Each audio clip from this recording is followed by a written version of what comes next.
a qui disent c'est comme ça, qui dit pas rien, mais moi je connais pas. Je connais pas. Oh, je connais pas. Y'en a qui disent c'est comme ça, mais moi je connais pas.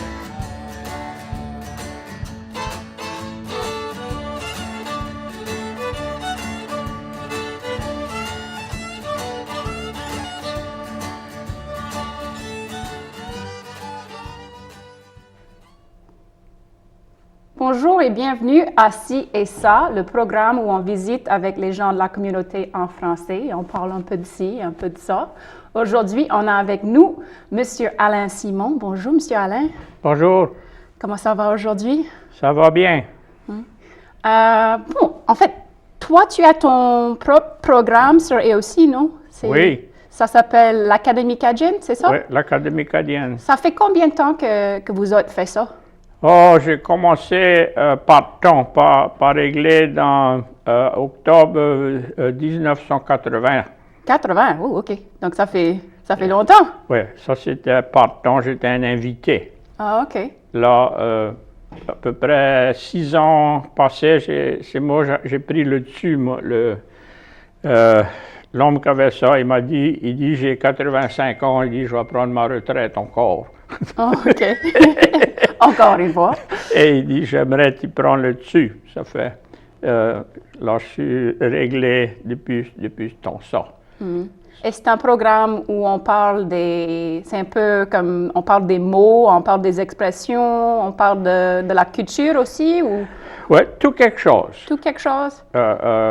C'est comme, c'est libre, le monde appelle. Et des fois, eux, ils vont demander une question. Là, nous, on a des mots. Ça fait, entre les questions et les mots qu'on a menés nous-mêmes, où on a comme un jambalaya. Oui, un mélange de Un mélange, ça fait, on n'est pas sur une règle, on n'est pas fixé. Oui. Comme ça vient, on va le prendre. Mais ça c'est en direct, c'est live, oui? Oui, c'est vivant. Oui, c'est vivant. On peut pas faire des excuses Oui. par rapport le monde nous demande des questions et des fois on n'a pas la réponse. Oui, est-ce que ça a déjà arrivé qu'il y Ça a eu des arrive. problèmes où tout le monde est là comme Mais on est assez vieux qu'on a des excuses. On dit reste à l'écoute. Oui. Peut-être quelqu'un va appeler qui va avoir la réponse. OK. Et ça arrive souvent. Est-ce qu'il y a, est-ce que tu peux te rappeler des circonstances spécifiques comme un mot Ouais. ou une expression et puis vous avez trouvé la réponse après? Oui, on avait une question, je ne me rappelle pas de la question, mais je me rappelle la réponse. Il y a une Française qui a appelé, femme de France qui était ici à Lafayette, a dit, monsieur, si vous cherchez, le terme c'est huis clos. Huis clos, ça c'est comme un procès qu'on cachette, c'est pas ouvert pour le public. Oui. Quand il y a un mineur, Oui. un enfant qui est dedans, ça veut pas publier cet enfant-là, ça ferme les portes. Oui. Et elle nous a dit ça. Je n'avais jamais entendu le terme avant. Elle a dit huis clos. OK. En anglais, ça s'appelle ça closed court. Ça fait, c'est une instance. On avait une histoire que je mets la question, moi. Moi, je suis un spectateur moi-même. Je dis, on attendait un vieux faiseur de blagues, faiseur d'histoire de la Voyelle, la paroisse. Et il parlait de faire du café et prendre la chakwel.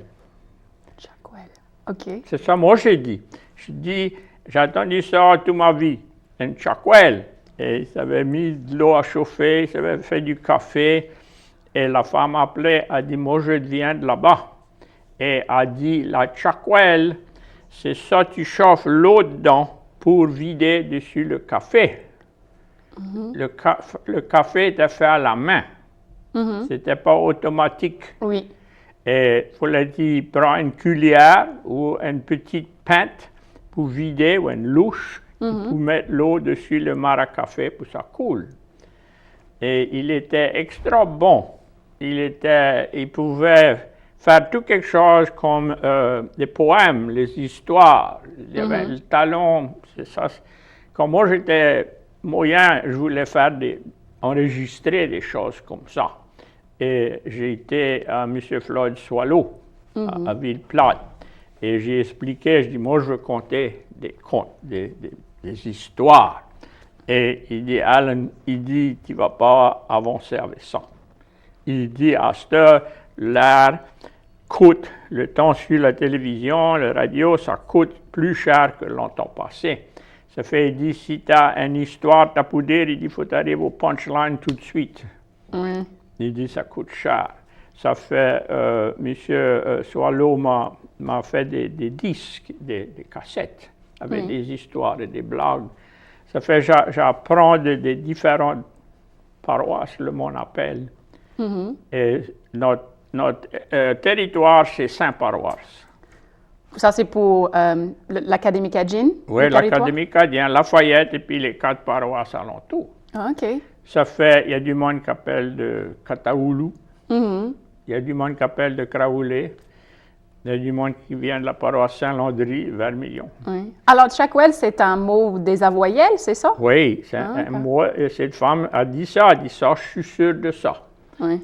Parce que tu veux pas mettre de l'eau froide dessus le mar à café. Oui. Tu veux de l'eau chaude. C'était comme une louche avec le manche. Des fois, je ne sais pas parce que l'autre jour, mon ami qui ne parle pas français, il m'a demandé comment est-ce que tu écris paillade? Parce que c'est ça c'est quelque chose que le monde qui parle anglais, ils disent ça des fois comme « Oh, I was so paillade last night », etc. Et puis moi, je pensais, oui, ça sonne comme un mot en français, mais je ne trouvais pas de source ou de mots en français. Et puis, on a appris qu'en fait, c'est pie-eyed, mais juste avec l'accent d'ici, pie-eyed. Donc, des fois, on ne connaît même pas quand il y a un nouveau mot. On ne sait pas si c'est un mot qui est spécifique à une paroisse, si c'est un mot en anglais qu'on prononce à la française, si c'est un mot amérindien, si c'est un mot... Il y a toutes sortes de mots qui viennent de tout partout. C'est peut-être le monde en anglais, ça dit, quand tu as bu de trop le soir d'avant, tu as les routes, les routes de navigation dans les yeux.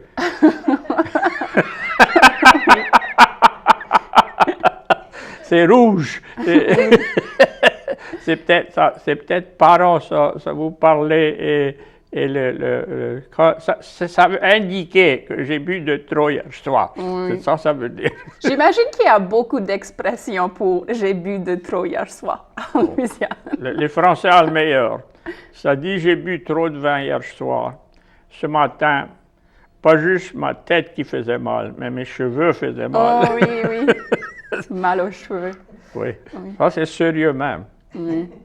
Et toi, tu deviens d'où? Moi, dans la paroisse Vermillon, dans la campagne, en anglais, ça s'appelle ça, c'est pas une ville, c'est la campagne. C'est entre Maurice et Kaplan et Abbeville, c'est comme les récoltiers. Et tu as passé toute ton enfance oui, j'ai été à la même école, la même église, mon territoire, là, quand j'ai fini l'école, je me déménageais à Lafayette. Alors, tu restes à Lafayette à ce temps? Mais encore, je suis toujours dans la campagne, c'est entre Lafayette et Maurice. OK. Tu as de la terre à Maurice ou qu'est-ce que tu as une maison à Maurice puis une maison à Lafayette, c'est ça? Non, je reste entre Maurice et Lafayette. Oh, vraiment entre les deux, OK. Oui, mon adresse, moi je suis le dernier sur la route de la poste de Lafayette. Et le chemin sur mon côté vient de Maurice, la poste qui est délivrée, ça fait. Moi j'appelle ça en anglais DMZ, Demilitarized Zone. La frontière. Oui, c'est la frontière. Ça fait, je peux choisir celui-là je veux. Oui, c'est vrai. Tu peux dire, ça dépend. Mon adresse pour longtemps était Maurice. Là, Maurice n'a pas profité. Lafayette a pris le dessus. Ça fait. Oui. Comme ça va. Et tu as beaucoup de frères et sœurs ou tu Ben, as une famille On nombreuse? était d'enfants? 11 en tout. Oh, OK. Et moi, j'étais la cabousse. Oh, moi, je suis la petite aussi. Hein? Moi, je suis la plus petite aussi, mais on est juste 4 dans ma Ah. famille. Donc, Oui. ça fait pas 11. Oui. Donc, ton frère ou ta sœur aînée avait combien plus que toi? Combien d'années étaient... Séparés? Oui, de séparation, oui. Les plus vieux, c'était à peu près 2 ans. Oui. Et après ça, c'était 1 an et demi. Et là, le frère, juste avant moi, l'avant-dernier et moi, on a notre fête sur le même jour. Oh, wow. Un an différent jour pour jour. Wow. Wow. Yeah. Et ça sauvait un gâteau. Oui, c'est ça que j'allais demander. Il fallait toujours partager ta fête. Oui, avec mon autre frère. Et moi, je dis, lui, il a eu un présent sur sa première fête qui a duré longtemps. Moi. Oui. Et il dit, quand il est là, il dit, oui, puis tu peux pas m'en défaire. Non, on est prêts, moi et lui. Ça fait pas de tracas. OK. Et tous tes frères et sœurs parlaient français aussi? Ou? Ah ouais, c'était, l'anglais était défendu chez nous. Ah, défendu. J'aime ça. Ah, mes plus vieux frères et sœurs allaient à l'école avant moi, ils ont tous été obligés d'apprendre anglais. Et quand mes sœurs parlaient anglais devant ma mère, elle ne les comprenait pas, elle disait « Là, ma bande d'Américaines manquée, vous êtes trop bonne pour parler français devant votre mère. » Ouh. Ça fait chez moi, si tu parlais anglais, il fallait que tu sois dehors, pas dans la maison, pas devant notre mère. Oh, Et à l'école, c'était le l'opposé. contraire, oui. Il fallait parler anglais que même si on ne connaissait pas. Oui. Quand toi, tu es arrivé à l'école, tu parlais déjà un peu anglais à cause de tes sœurs? Pas et du ton tout. frère? Oh non, OK. Non. Pas du tout, du tout. C'était comme un péché mortel, parler anglais. Tu connais les vieux. Oh, ils se croient mieux que nous autres. Oui. Oui. Il aurait dû être américain. Ça fait, pour moi, c'était, tous les jours, c'était, mon pays à moi était français et anglais. Et je faisais la traverse, aller revenir. Et je fais toujours ça. J'attends quelque chose en anglais, je le traduis en français, ou en français, je le traduis en anglais. Ça va. C'est à continuer. J'ai appris à lire une lettre de ma sœur qui était écrite en anglais.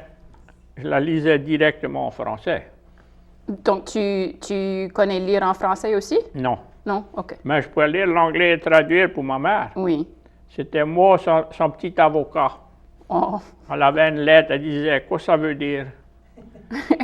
Et pour arranger le papier et tout quelque chose, j'arrivais, il y avait un pilote de lettres. Ma mère dit passe voir dans les lettres, voir ce qui est bon. Ça fait, j'arrivais à une, elle était déjà décachetée. Ça fait, je dis, ça vient de notre belle-sœur à Morgan City.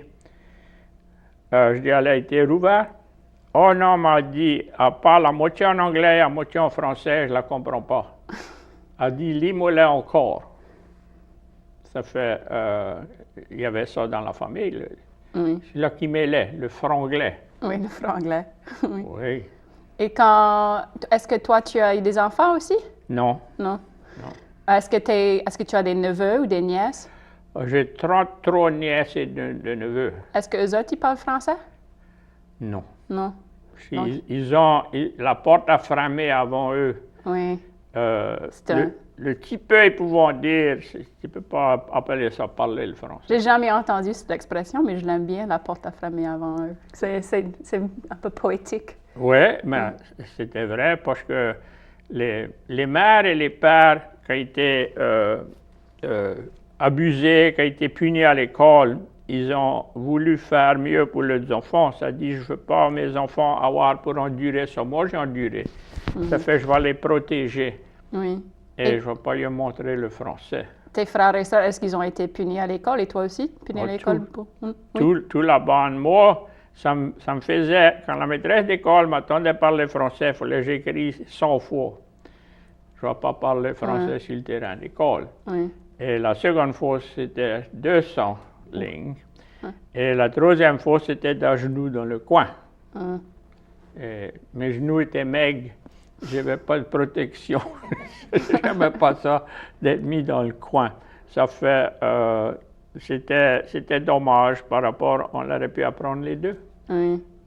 Aujourd'hui, j'aurais pu apprendre à lire et écrire le français, parce que quand tu es jeune, tu apprends bien facile. Oui.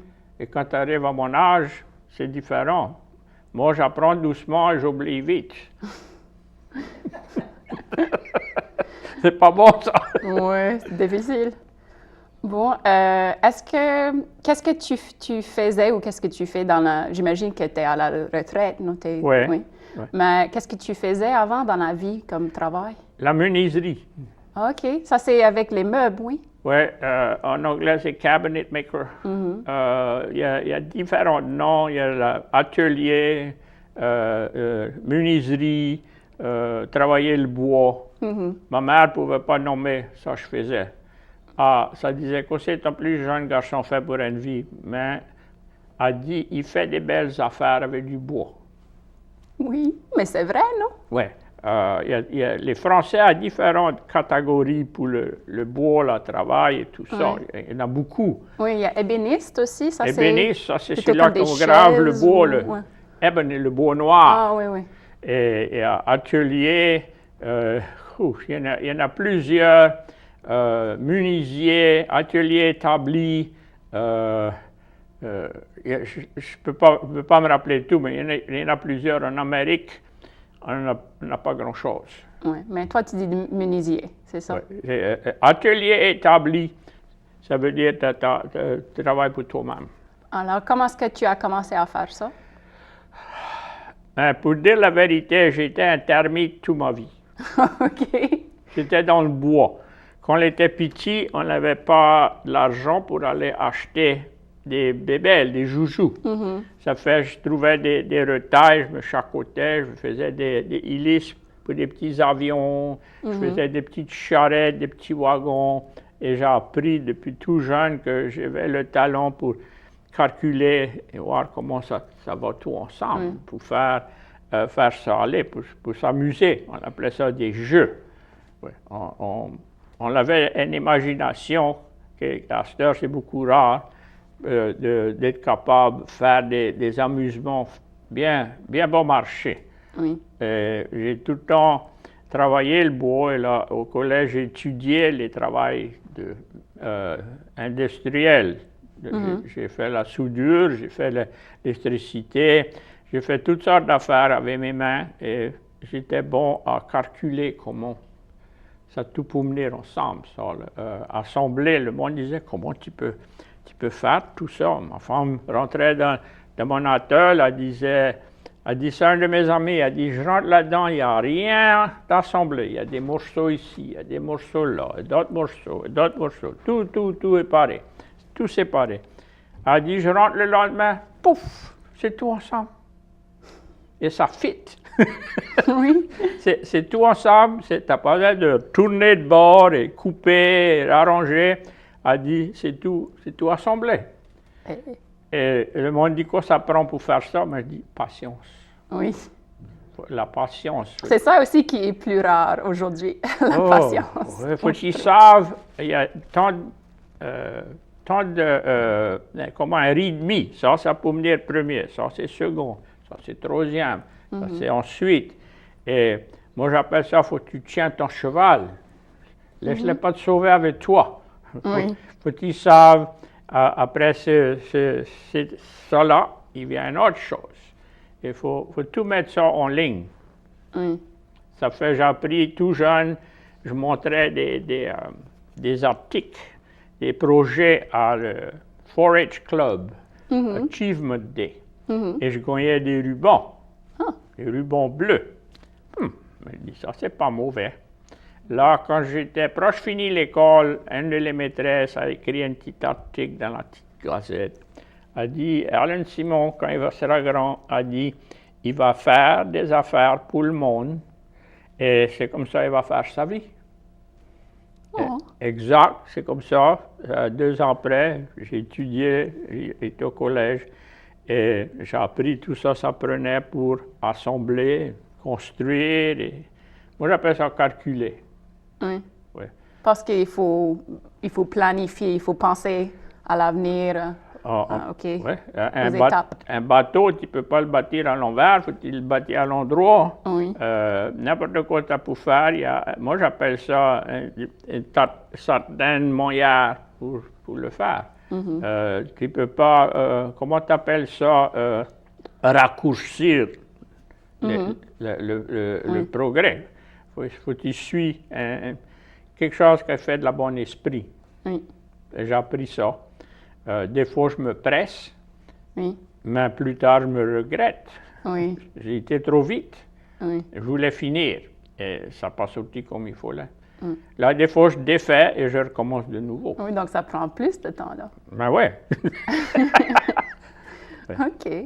Est-ce que tu as voyagé dehors de Louisiane ou tu as habité ailleurs, tu as passé toute ta vie ici? J'étais dans l'armée et j'étais dans les pays de l'autre bord. J'étais dans Turquie. OK. 3 ans et demi. Et c'était en quelle année, ça? 1961 à 1964. OK. J'étais là dans la guerre froide. Oui. Donc, j'imagine la Turquie, c'était froid. différent. Là, c'est plus froid. Là, c'est chaud. OK. Mais c'est sec ou humide? Ah oui, c'est un pays beaucoup sec, mais les politiques, c'est chaud là-bas. Oh, OK. Ouais. Oui. Ça aussi. Oui, c'est pas des bons cas. Non. Oui. J'avais beaucoup d'amis, j'ai navigué, j'étais à Europe, à la France, j'étais à l'Allemagne, à Danemark, à l'Italie, Suisse. Ça fait, j'ai vu d'autres, moi j'appelle ça d'autres environs. Oui. J'ai appris le turc. Ah oui? Ah À parler? Oui. OK. J'ai pas étudié, j'ai appris tous les jours. Au fur et à mesure. J'étais un dessinateur pour la base militaire. Ah, OK. Et on avait des travaillants, tous les travaillants c'était les Turcs. Il y avait des Allemands. Ça fait tous les jours, il fallait que je parle en turc et en allemand, et en français. Ça fait, on avait comme un mélange de culture là. Ça fait, moi j'étais le dessinateur pour la basse. Et quand il y avait un problème avec le plan, ça disait, Simon, viens voir. Quoi c'est ça? Mais je dis, c'est en anglais, ça c'est pas dans ton langage à toi. Ça fait, je les expliquais. Donc, quand tu dis dessinateur, tu veux dire que tu faisais l'anglais et turc ou tu dessinais quelque chose? Oui, j'étais, en anglais, c'est un draftsman. Ah, OK. Mais il faut les parler avec le monde. Oui, on avait 3 langages. Oui. C'était écrit en anglais et il y avait les pouces et les pieds, les mesures et métriques, les deux. Oui, oui. Ouf. Ça fait, on l'avait... J'aime pas les métriques. Comment tu appelles ça? En anglais, c'est juggling act. Oui. Oui. Et moi, ça me dérangeait pas parce que c'était intéressant. Comment tu appelles ça? Ça me tenait dessus mes orteils, c'est mes bouts d'orteils, quoi ça veut dire. Et souvent de fois, ça disait, on ne comprend pas ça. Oui. Ça fait, mais je dis, dans ton langage à toi, ça veut dire ci et ça et ça. Oui. On se comprend. Est-ce que tu as pu parler avec avec les Français ou les Suisses qui parlaient français? Oui, j'ai rencontré, ça m'a surpris combien de pays que j'ai rencontré du monde de ce pays qui avait le français. Oui. Dans l'Europe, il y en a beaucoup. Il y a beaucoup du monde, des petits pays dans l'Afrique, les Caribéennes. J'ai trouvé du vieux français. Oui. Et c'est ça qu'on parle ici. Oui. C'est le vieux français du 17e siècle. Oui. Ça fait, les Français aiment ça beaucoup, ça dit, oh, ça nu romaine, quand notre grand-mère et notre grand-père vivaient toujours. Oui. Votre français, on l'a pu ça. Oui. Ça t'a manqué quand tu étais parti? La Louisiane, je veux dire? Est-ce que tu manquais la Louisiane quand tu étais parti? Ah, le bon manger. Oui. Et le bon monde. L'armée, c'était pas pour moi. Oui. J'ai fait mon devoir, puis là. C'est tout ce qu'on a. On a du temps pour ça aujourd'hui. Puis merci d'être venu. Puis à la prochaine, j'espère. C'était mon plaisir.